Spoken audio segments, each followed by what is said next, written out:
Hey friends, it's Julie from Plan to Create, and I'm here today to show a flip through of my December pages. First of all, I'm showing you these 3 markers. These are markers that I use throughout the month. You're going to see this little color code here using the Sweet Caress Designs stickers on every page, and I carried that out using her stickers and these Tombow colors that I'll set aside. Also, I wanted to mention, I did get a question recently about how I use my monthly pages.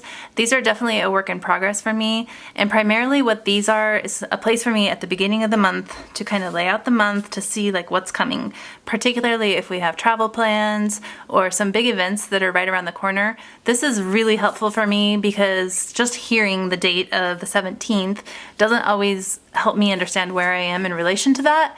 And so when I see that on a piece of paper here and I take time to draw it out, I click much differently than when I just see this in a digital format.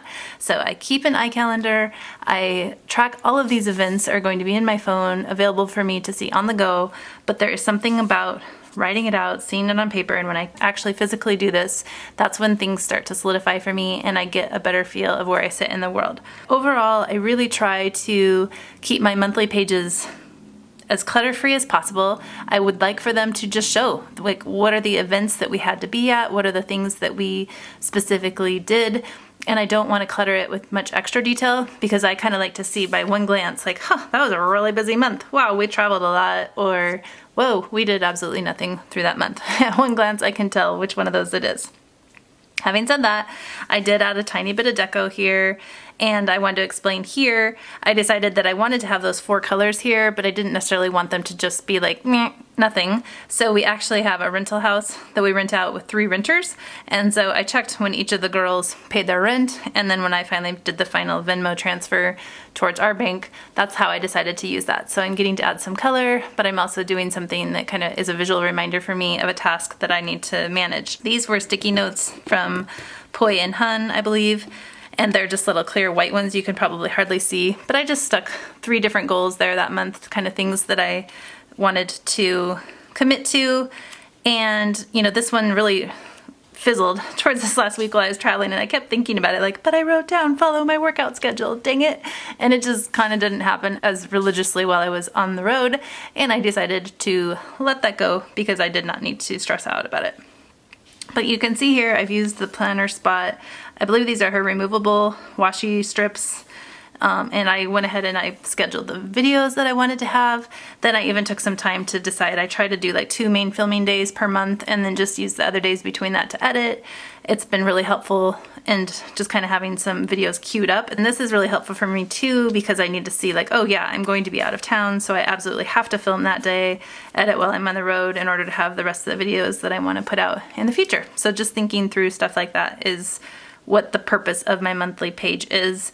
And then I decided I would only add events just with the same color dot. This month I really preferred that. Last month you can see it's kind of some of the same concepts but just busier, and busy doesn't help me. Like busy is a problem for me, and so like simplifying, bringing it down another little notch is actually really helpful. I wish that Hobonichi did not have these colors in here because even those are like, why are those highlighted? I wish that it was all neutral and simple, but I'm working with it as best I can. So I wanted to kind of briefly show that, and I was starting to track something there. Obviously I fizzled, and you know, that kind of is how it went. I'll have to put a reminder in my weekly pages to whatever it is I wanted to track there. Then we can flip over to my weekly pages, and first and foremost I would share that I use the Planner Spots monthly kit. She has beautiful full boxes that I enjoy using week after week, and that kind of helps me identify sometimes like the differences of the weeks as I'm looking through them. On pages that can somewhat look the same after a while, those are a big differentiation for me. So I hope that makes sense. And then I wanted to kind of, instead of just walking through each and every page, I thought it would be fun to share like 3 things that I really liked, 3 products that I really liked, and 3 things that I would like to do differently next month. And so I think I already touched base on one of the things that worked that I tried, and that's this. Anytime that I can squeeze in beauty and function, that makes me really happy. I don't love to just add a sticker for the sake of adding a sticker.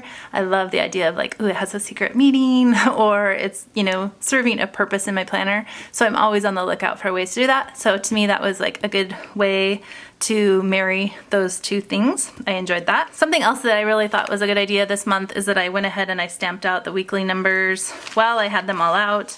Somehow these got wet or something. I don't know what went wrong there. Anyways, I went ahead and I stamped out the week numbers once I had the stickers and the stamps out in one fell swoop. So that is a really good idea. I think in the future I would prefer using a darker color so I can identify those week numbers a little bit easier. I use these soft colors on my Hobonichi paper, but if I'm stamping onto a sticker, that's an opportunity for me to use one of my darker colors because it's not going to bleed through the paper. It's safe on the sticker paper. So I kind of am doing a lesson learned and a favorite in this little step, but stamping those was a favorite.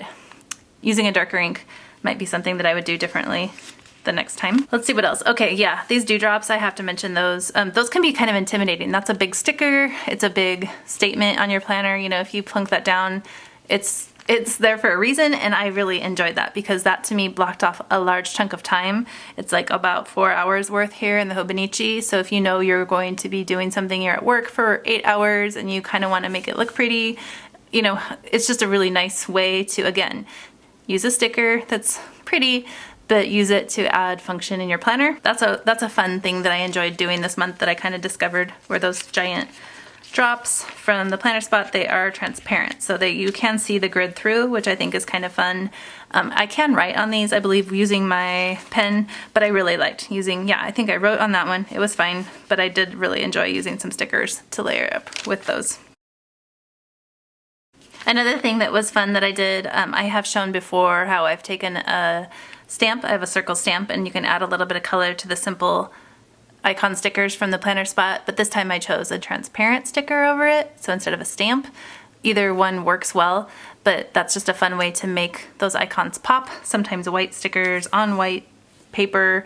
Sometimes that's exactly what you're after, just like a totally simple look, but sometimes I do appreciate having a little bit of a pop there. These little clusters are kind of fun, and these stickers are from Paper Panda, some of these like vellum-y pretty stickers, and that was a fun add-on here just to give some pops of color on what could otherwise have been a very generic week. This week I didn't do a lot of planning. Obviously we were out of town. Well, not obviously we were out of town, but we were out of town. So obviously I didn't use a ton of my usual lists. I just wasn't planning per se the same way.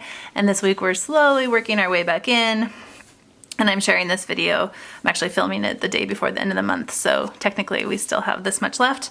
You'll notice I did stay in this planner all the way through December.